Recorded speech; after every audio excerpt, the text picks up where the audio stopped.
দেখুন, নিশ্চয়ই খুশির দিন আজকে, একটা ভালো লাগবে। আমাদের নেত্রী, আমার নেতা এবং নেত্রী আমার উপর ভরসা আস্থা রেখেছে।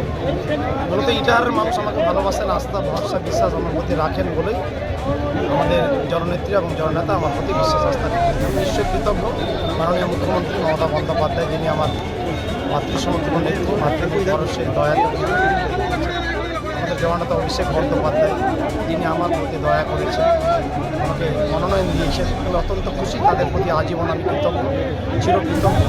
আর ইটাহারের নেতা কর্মী, আমার প্রিয় মানুষজন, তারা সবাই আমার প্রতি যে বারে বারে ভরসা আস্থা আমার প্রতি ভালোবাসা রেখেছে, এই জন্য আমি আমার নেতা কর্মী মানুষজন ইটাহারের জনগণের কাছে আমি কৃতজ্ঞ। আর কতটা এই বছর লড়াইটা কতটা সহজ বা কতটা কঠিন? বরাবর ইলেকশনকে আমি চ্যালেঞ্জের সুরেই দেখি, চ্যালেঞ্জ হিসাবে রাখি।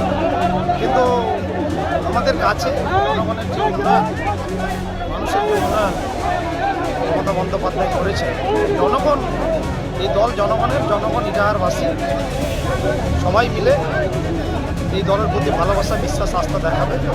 যাতে অন্যান্য আমরা সেই হিসাবে অন্যান্য দলগুলোকে তেমন প্রতিদ্বন্দ্বী বা সমকক্ষ আমরা দেখছি না। আমরা চাই সব রাজনীতি দল নির্বাচন করুক, আসুন, একটা সৌহার্দ্য সৌভ্রাতৃত্বের একটা পরিবেশ রেখে, গণতান্ত্রিক পরিবেশ রেখে আমরা নির্বাচনে লড়তে চাই।